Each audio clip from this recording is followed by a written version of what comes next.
বর্তমানে যে মূল্যস্ফীতি রয়েছে সেটার অনেক উচ্চ হারে 2023 সাল থেকে বলতে গেলে 23 সালের এপ্রিল থেকে মূল্যস্ফীতিটা বেড়েই চলেছে এবং সেটা এই পর্যন্ত এসে সেটা যদিও একটু কমেছে কিন্তু সাধারণভাবে 9% উপরেই ছিল এবং বিশেষ করে খাদ্য মূল্যস্ফীতিটাই হচ্ছে এই মূল্যস্ফীতিটাকে বাড়িয়ে তোলার একটা অন্যতম চালক হিসাবে কাজ করেছে। অনেক সময় বন্যা, বিশেষ করে এই অর্থবছরের যদি কথা বলি, বন্যা একটা সমস্যা হিসেবে ছিল, এখানে উৎপাদনী ব্যয় বৃদ্ধি পাওয়া, এই সমস্ত সব কিছু মিলে আমাদের এই মূল্যস্ফীতির চাপটা বেড়েছে এবং মূল্যস্ফীতির ক্ষেত্রে একটা জিনিস দেখা যায় যে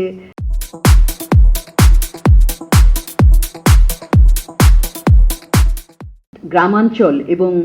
শহরাঞ্চলের মধ্যে একটা পার্থক্য রয়ে যায়। গ্রামীণ এলাকায় সাধারণ জেনারেল মূল্যস্ফীতি এবং খাদ্য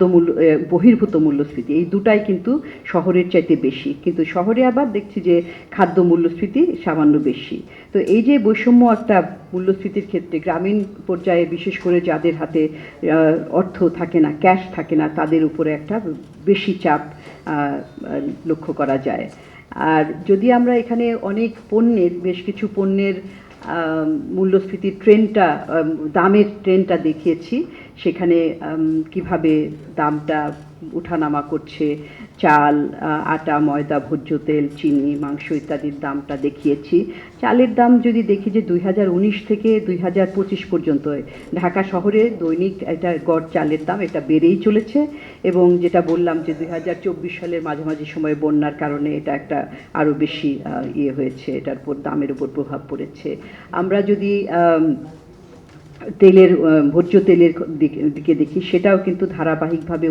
2019 থেকে বেড়েছে, যদিও সরকার সময়ে সময়ে এই আমদানিকৃত তেলের উপর থেকে যে কর বিভিন্নভাবে কমানোর চেষ্টা করে দাম কমানোর চেষ্টা করেছে। আরও বিষয় রয়েছে, যেমন ধরুন চিনি আরেকটি আমদানিকৃত পণ্য, সেটার দামও কিন্তু 2023 থেকে 2025 পর্যন্ত সময়ে এটা প্রায় দ্বিগুণ বৃদ্ধি হয়েছে এবং এই বাজারটা বিশেষ করে চিনির আমদানি,